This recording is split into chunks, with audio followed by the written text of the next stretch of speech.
Hoy quiero hablarles un momentico sobre el hombre del cántaro. ¿Han oído hablar de él? El hombre del cántaro. Cuando necesitábamos un local en el Rosal,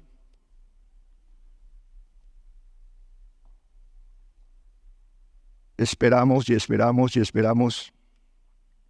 Hubo tantas cosas por las cuales esperamos. Pero yo siempre le dije, esperemos el hombre del cántaro, ¿cierto, Luz?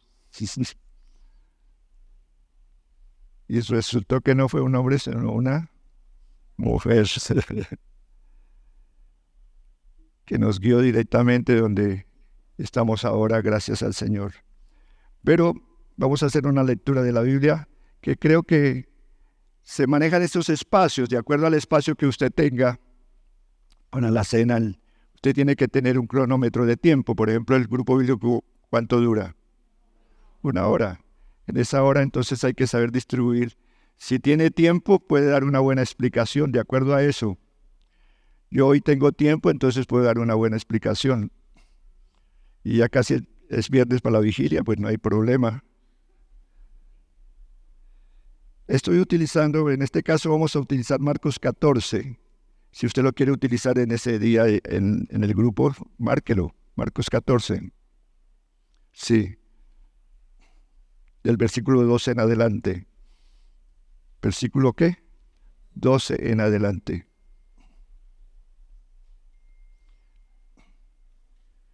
Repito, de acuerdo al tiempo que usted tenga,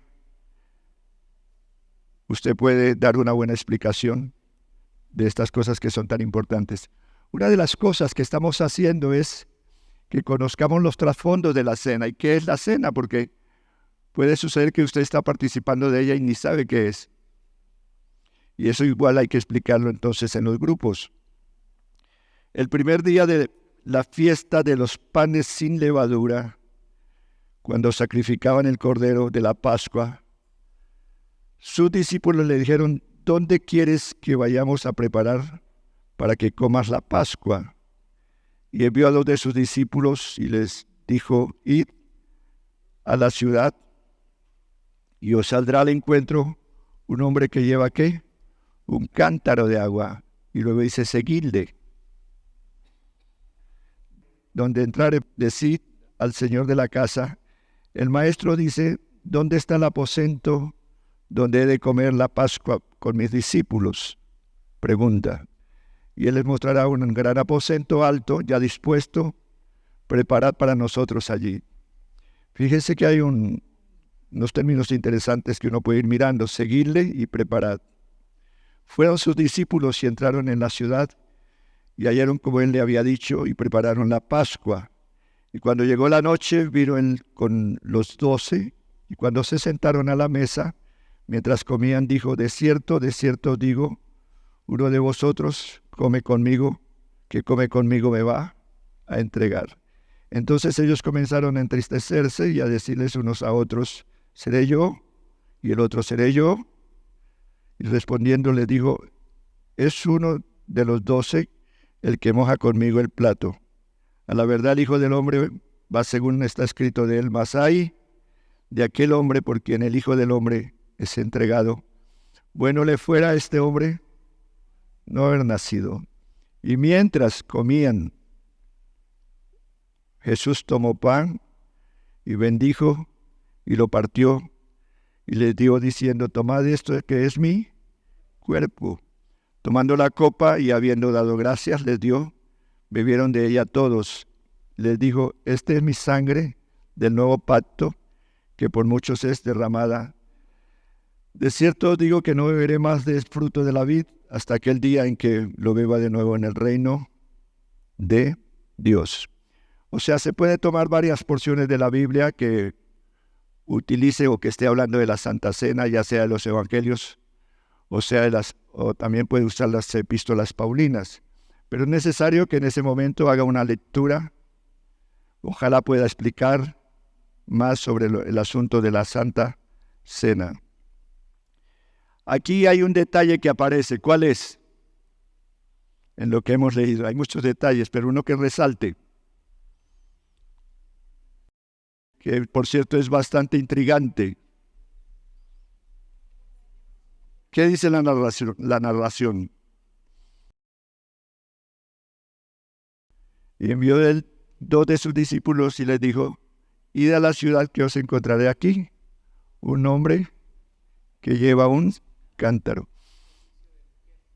Sí, era un oficio de las mujeres y eso es lo que llama la atención. ¿Y por qué ese hombre está haciendo eso si eso es un oficio de qué? De las mujeres. ¿Por qué este tipo de señal? ¿Por qué este tipo de señal? Aquí hay tantas cosas. Eso es lo que está pasando ahorita con la visión que estamos teniendo. ¿Por qué ese tipo de señal? ¿Por qué Dios está hablándonos tan claro? Ahí ahora no es el hombre del cántaro, ahora es ese clip que Dios está diciéndonos que está en ese corazón con la cera por dentro, ¿verdad? ¿Por qué Jesús mandó a seguir a un hombre con un cántaro y no a una mujer ni a un niño? ¿Por qué? ¿Qué pueden explicar ustedes de eso?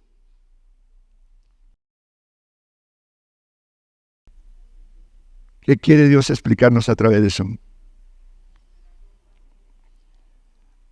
Como dice el pastor Simón, los estudiosos establecen que esa era una tarea para mujeres, de ir a traer el agua al pozo, y manantiales de los quehaceres hogareños. En la actualidad todavía se hace en muchas partes en el oriente, ¿no? Inclusive ustedes recuerdan quién era la que estaba sacando el agua en el pozo, que fue la samaritana. ¿Quién más recuerdan que sacaba el agua? Tantos ejemplos que hay en la Biblia, ¿no? Rebeca, ¿cierto? Rebeca. Las mujeres se entrenaban para hacer esto desde niñas. Uno encuentra textos por todo lado. Se usaban con ese trabajo, la vasija era una vasija de barro. Bueno, tantas cosas que se pueden ver ahí. Ahora, entonces, es importante que miremos algunos aspectos acá que a mí me llaman la atención. Número 1, es una señal de transición. ¿Es una señal de qué? De transición. Los discípulos quieren sacrificar, 14:12, ¿verdad?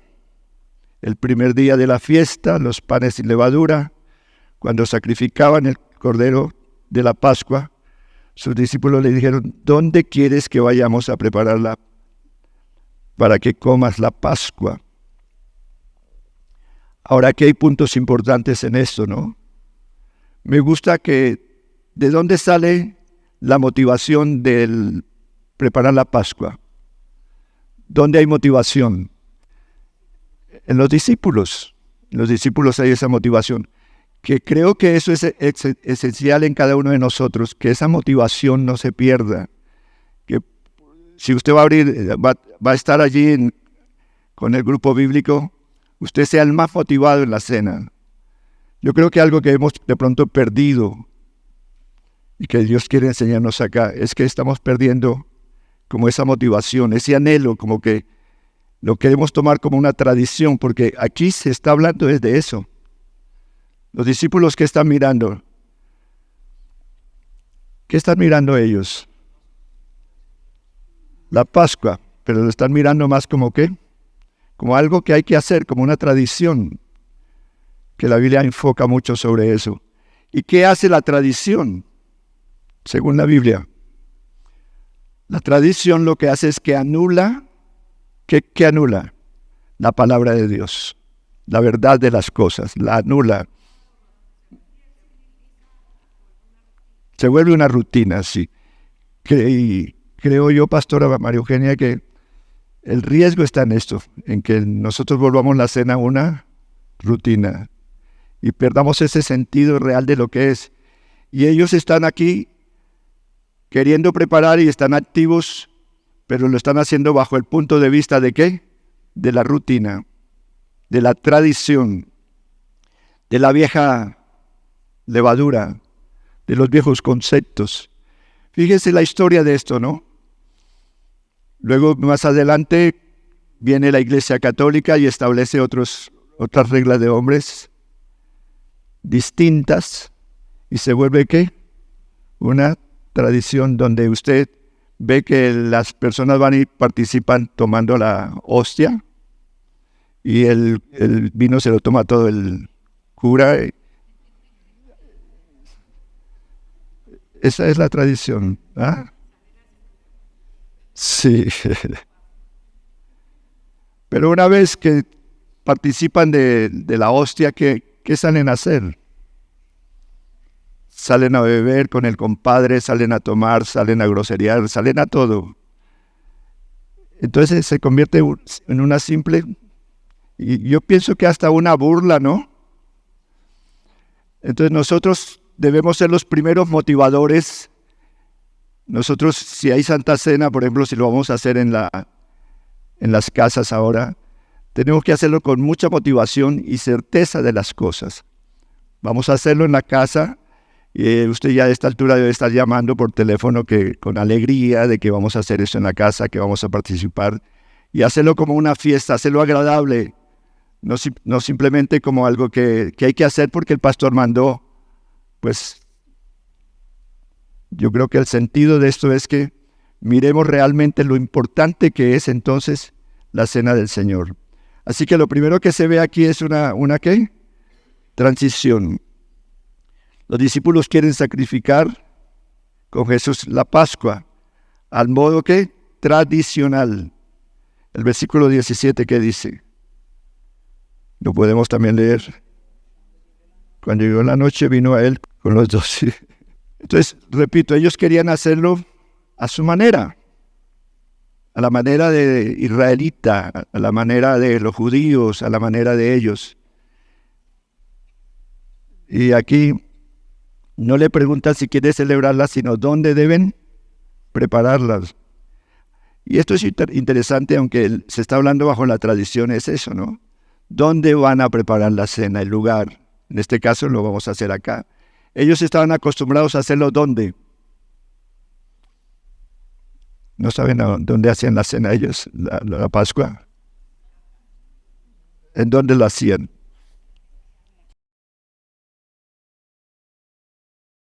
¿Dónde sacrificaban? Porque había que sacrificar. Aquí el asunto es que ellos están hablando de la cena que hay que sacrificar. ¿Y dónde se ofrecían los sacrificios? En el templo. Pero aquí lo que Jesús quiere hacer es, con el hombre del cántaro, en esa transición, es como romper ese cántaro, romper esa tradición y decirles, mire, porque les explicó, le dijo, en cuanto al templo donde ustedes sacrifican, ¿qué va a pasar con el templo? Será destruido, será destruido. El templo va a ser ¿qué? Destruido. Y los sacrificios que ustedes hacen, ¿qué va a pasar? Ya no van a ver.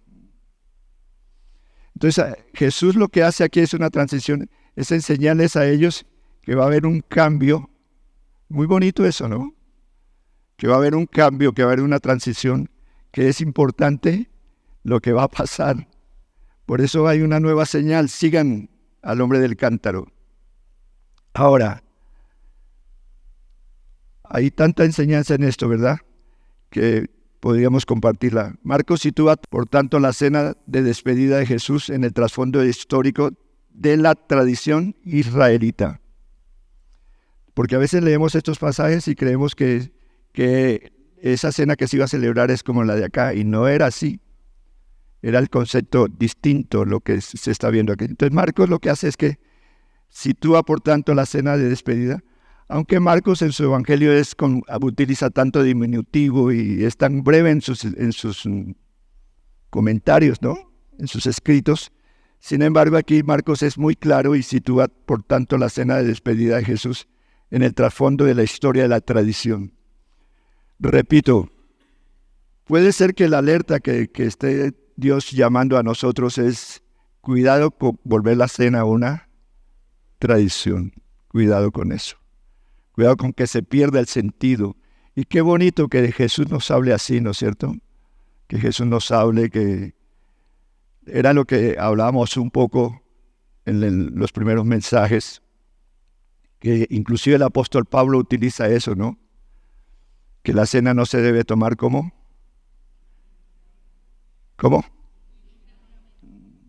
indignamente, a la ligera, sí. Lo que estamos hablando, no tengamos la cena en poco. Y para eso entonces es que tenemos que darle, como nos estamos preparando para los grupos, darle el mayor interés, Que no lo hagamos porque es domingo o porque es el primer día del mes, el primer domingo del mes. Fíjese que en esto nosotros hemos tratado de romper un poco eso y lo hacemos un lunes. La idea mía era haberlo hecho el domingo pasado, pero no tuve en cuenta que teníamos los bautismos y que el tiempo no daba entonces mejor se suspendió. Pero hoy, por ejemplo, lo damos. Usted tiene que estar tan preparado que no solamente se prepara para participar de la cena cada mes no, sino que si hoy hubo Santa Cena, usted está preparado. ¿Cuántos dicen amén? Dale un aplauso al Señor, está preparado. O de lo contrario, lo va formando una tradición. ¿Por qué? Lo va formando una tradición por fecha, y va marcando esas cosas. Yo recuerdo cuando me bauticé y sabía que había que estar en la Santa Cena. Qué alegría, ¿no? Es no perder eso, ¿no? Qué gozo que yo voy a participar en la Santa Cena. Como el domingo ustedes vieron a Aureliano, que le dije que tomara la ofrenda. No, ese Aureliano casi se va a ir todo al cielo. Qué alegría, qué felicidad, qué satisfacción. Él no creía que eso era, que nunca iba a llegar. Entonces, pero igual que Aureliano no pierda esa alegría, que lo vuelva como algo normal, que se apoque, ¿no? Sino que se mantenga. Creo que ahí es donde el Señor está hablándonos de, la idea del Señor es hablándonos del primer amor, ¿no? Y ese deseo que uno siente de participar de la cena y que ese día llegue y qué privilegio. Yo recuerdo que yo hice Izún, la pastora María Eugenia también lo hizo, aunque a mí me ha faltado algo. Y claro, cuando hay Izún vienen pastores de muchas partes de Latinoamérica, y en esa ocasión llegó mucho dominicano. Hubo una época en Colombia que Dios utilizó mucho los dominicanos y venían muchos dominicanos a Colombia. Y entre esos dominicanos yo hice un gran amigo, que era el superintendente de Asamblea de Dios en República Dominicana. Y ahí yo quise muchas veces ir, de las oraciones que Dios casi nunca me ha contestado, es que yo quería ir a República Dominicana y nunca el Señor me permitió ir. Es muy fácil ir, pero a mí Él no me dio la firma. Pero yo hice un gran amigo. Y antes de despedirnos, eso dura un mes, antes de despedirnos, en la despedida se compartió la Santa Cena. Se compartió. Creo que todavía es así, ¿cierto? Y cuando yo estaba con mi amigo, yo tomo la copa en mis manos y el Señor Jesús me dice, ¿sabe quién hizo posible tu amistad con tu amigo dominicano? Y yo miré la sangre. Ya no, eso. ¿Sí entienden? Un significado tan especial, tantas cosas que hay. Pues claro, ¿cómo yo iba a conocerlo a usted si no fuera por lo que hizo Jesús en la cruz? Nunca estaríamos ni aquí ni nos sabía, pero Jesús hizo posible eso a través de su redención. Entonces, en la cena hay tantos elementos tan importantes, empezando por esa gran noticia, ¿no? Por esa gran palabra, por ese gran hecho, acontecimiento del Señor, que es la redención. Si se fija solamente en la redención, ahí hay tantas cosas para uno agradecer a Dios. No perder nunca ese sentido de gratitud. Ayer fui con Bernarda porque necesitamos comprar algunas cosas y fuimos a Palo Quemado. Necesitamos comprar muchas cositas de esas de Palo Quemado. Y a Bernarda le gusta ir. Pero a mí me gusta ir a los supermercados, así a los grandes plazas, y yo soy muy feliz. Y yo siempre que voy y salgo, yo llego, yo levanto mis manos y ofrezco mucha gratitud a Dios al ver tanta comida en Colombia. Yo soy muy feliz y inclusive esta mañana me fui a mi devocional, a mi oración. Señor, gracias por todo lo que yo vi ayer en Palo Quemado. Ese sentido de gratitud nunca debe perderse, jamás, jamás, jamás. Recuerdo cuando la pandemia, le contaba yo a Bernarda, cuando la pandemia fue duro para todos. Uf, Dios mío, ¿quién no sufrió en esa pandemia? Pero después de la pandemia, el presidente Duque cometió un gran error. ¿Cuál fue? Ya se olvidaron de Duque mejor, pero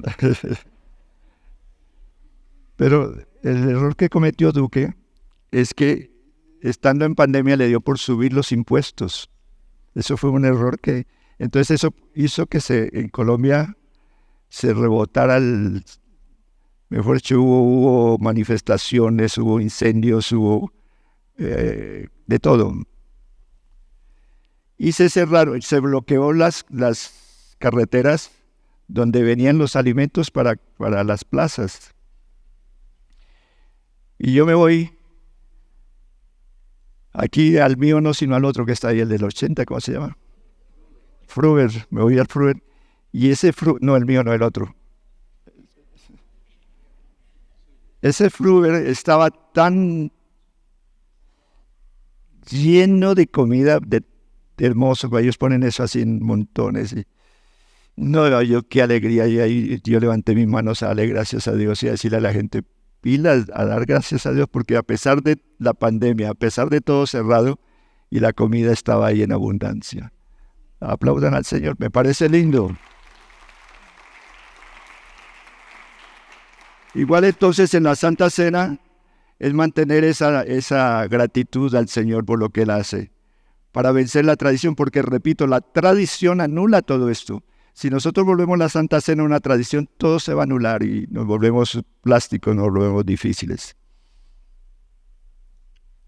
Así que Jesús contradice aquí que la cena o la Pascua no solamente sea de celebrar en ese caso el sacrificio en el templo, ¿no? Aquí dice, y a la ciudad saldrá al encuentro un hombre que lleva un cántaro de agua y luego dice, seguidle. Y donde entrare, decide el Señor de la casa, el maestro dice, ¿dónde está el aposento donde he de comer la Pascua con mis discípulos? Y Él os mostrará un gran aposento allá, alto, dispuesto, preparado para nosotros allí. ¿Qué entienden acá? En esa transición que estamos hablando, que Jesús desvía a través de una señal como el cántaro las cosas para un lugar distinto, en un aposento alto. Y era un aposento, no como, ¿cómo lo entienden ustedes ese aposento? No era como el aposento de que estaba la cocina, la cama, todo a la vez, no, sino un aposento abierto, preparado, un salón, sí, dispuesto para eso, un lugar adecuado.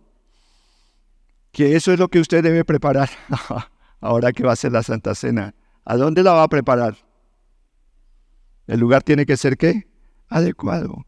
¿Con los elementos qué? Adecuados. Cuando hicimos la cena, que esa fue histórica, creo que nosotros fuimos los primeros que nos atrevimos a hacer la cena virtual. Y ese día fue muy bonito porque entonces todos prepararon, que es lo que yo quiero ahorita en sus casas, que hagan donde van a celebrar la cena, lo hagan así. Ojalá pudiéramos volver a ver todas esas fotos. Eso fue hermosísimo. Eso fue increíble. Cada uno preparó su pan, cada uno preparó su vino, o el jugo de la vid, lo que se quiera llamar. Adornaron todo tan bonito, todo era lleno de hermosura. Esa vez nosotros batimos récord en todo, porque nos vieron 8,000 personas, imagínense en eso. 8,000 personas vieron, y creo que de ahí en adelante se destapó para que todas las iglesias empezaran a hacer la cena virtual. Pero ¿por qué se destacó esa cena? por la importancia que se le dio, de que todos pusieron las cosas lo más hermoso. Usted va a preparar la Santa Cena, pero no la va a preparar ahí como al que llegó y traiga un jugo de mora por ir rápido. Y todo lo que hagamos, hagámoslo ¿para quién? Para el Señor. Entonces, Jesús les da instrucciones muy claras, muy particulares para que se preparara la cena de una manera maravillosa. Bien, ¿qué era lo que Jesús quería entonces enseñar, transferir? Y aquí viene donde Él mismo parte el pan y les enseña el nuevo significado de la Santa Cena. Bien, voy a darles otro punto, si me alcanza el tiempo. Esto es extenso, es muy bonito. En otro segundo lugar, otro lugar sería una señal de renovación. ¿Sería una señal de qué? De renovación. Lógicamente, pues aquí la iniciativa de los 12 que siguen moviéndose a nivel israelita, de comidas puras en el templo. ¿Se acuerdan? Hay un pasaje en Marcos que habla de todo eso, no sé si lo recuerdan, porque la tradición era mantener el vaso limpio. ¿Se acuerdan? Entonces de lo que Jesús habla. Si quiere leemos un poquito, si lo encuentra por ahí el texto, lo podemos leer. Pero es importantísimo porque a veces caemos en eso, ¿no? La tradición es que esté el vaso limpio, que la comida la habían puesto toda una tradición. Así que Jesús quiere celebrar así la solidaridad eterna. Y aquí lo que se está hablando es precisamente de cómo ellos habían caído en ese compromiso de la cena, pero la cena tradicional. Bien, esa Pascua judía del Cordero introduce una profunda disonancia en el trama de la teología de Marcos, el capítulo 14, que es interesante que ustedes lo relean una y otra vez. Por ejemplo, el versículo 1 dice: 2 días después era la Pascua y la fiesta de los panes sin levadura, y buscaban los principales sacerdotes y los escribas cómo prenderle por engaño y matarle. Y decían: no durante la fiesta, para que no se haga alboroto en el pueblo. Qué terrible, ¿no? Esperemos que pase la fiesta de tradición de la Pascua. O en otras palabras, esperemos que pase la Santa Cena y que le mandamos la lanza. Sí, ellos le ponían mucho cuidado a todas esas cosas, pero el corazón de ellos estaba infectado.